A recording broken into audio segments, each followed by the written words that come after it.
कई बार ऐसे पेशेंट्स आते हैं जो तकलीफ बताते हैं कि पेशाब में जलन हो रही है। कुछ को शॉर्ट टर्म की हिस्ट्री होती है, कुछ को लॉन्ग टर्म की हिस्ट्री होती है। इलाज लेते हैं, या तो इलाज से आराम नहीं आता है, या इलाज लेते हैं कुछ, जब तक इलाज चलता है तब तक आराम रहता है, और जैसे ही दवा बंद करते हैं वैसे ही तकलीफ वापस चालू रहती है। जरूरी नहीं है पेशाब में जलन, चीज या दर्द हर बार इन्फेक्शन ही हो। बाकी भी बहुत सारे कारण होते हैं जो पेशाब में आपके जलन, दर्द या चीज कर सकते हैं। आज हम जानेंगे कौन से और कारण हैं जो कि आपके पेशाब में ये तकलीफ पैदा कर सकते हैं। मैं डॉक्टर रोहित प्रताप सिंह, केशव कोरवाल हॉस्पिटल भिलवाड़ा में कार्यरत हूँ। मैं यहाँ पे यूरोलॉजिस्ट हूँ। आज हम जानेंगे बाकी कारण क्या होते हैं जो पेशाब में जलन कर सकते हैं। पहला कारण है पानी की कमी। जब हम पानी पीते हैं वो पेशाब के रूप में शरीर से बाहर निकलता है। अगर पानी की कमी होगी तो पेशाब कंसंट्रेटेड, गाढ़ा निकलेगा। जब गाढ़ा निकलेगा तो उसके अंदर जो घुले हुए तत्व होते हैं वो पेशाब में जलन करके निकल सकते हैं। तो पानी की कमी, डिहाइड्रेशन आपका एक बड़ा कारण हो सकता है। सेकंड कारण है मसाले, स्पाइसेस ज़्यादा खाने से।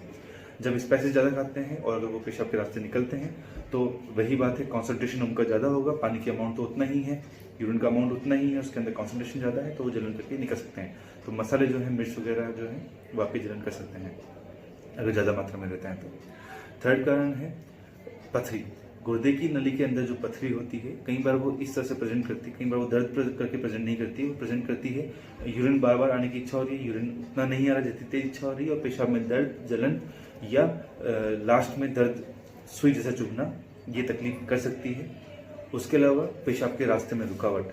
पेशाब के रास्ते में रुकावट होगी तो वो जलन करके पेशाब कई बार आता है उसके अंदर। इसको हम इस तरह से समझ सकते हैं, कोई नाली है, उसमें पत्थर डाल दिया, बंद कर दिया नाली को, तो उसमें स्मेल आएगी। जब तक हम स्प्रे करते रहेंगे तब तक बदबू हट जाएगी। जैसे ही स्प्रे का असर खत्म हुआ बदबू आ जाएगी। वैसे ही जो पेशाब के रास्ते में रुकावट है उसकी वजह से जलन मचती है। जब तक दवा लोगे आराम रहेगा, जैसे ही दवा छोड़ी वापस तकलीफ चालू हो जाएगी। ये रुकावट किस तरह से हो सकती है? ये रुकावट पथरी की हो सकती है, प्रोस्टेट की हो सकती है, पेशाब के रास्ते में स्ट्रक्चर, झिल्ली आने के कारण से भी हो सकती है। कुछ मेडिसिन हैं जो बाकी बीमारियों के लिए चलती हैं, वो भी पेशाब के रास्ते जब निकलती हैं तो जलन करके निकल सकती हैं। इसके अलावा रूटीन में नहीं है, काफ़ी रेयर है, बट पेशाब की थैली के जो ट्यूमर्स होते हैं वो भी कई बार इस तरह से प्रेजेंट करते हैं। पेशाब में बहुत तेज जलन, बहुत तेज दर्द होता है, और ऐसी इच्छा होती है बहुत तेज पेशाब आए, जाते हैं तो उतना पेशाब नहीं आता जितनी तेज इच्छा हो रही होती है। ये भी इस तरह से प्रेजेंट कर सकता है। तो हमें हर पेशाब में जलन, चीज या दर्द को सिर्फ और सिर्फ इन्फेक्शन मानकर उस पर काम नहीं करना चाहिए। आपके नियरेस्ट डॉक्टर, यूरोलॉजिस्ट को मिलना चाहिए और प्रॉपर डायग्नोसिस से ही दवा चालू करनी चाहिए।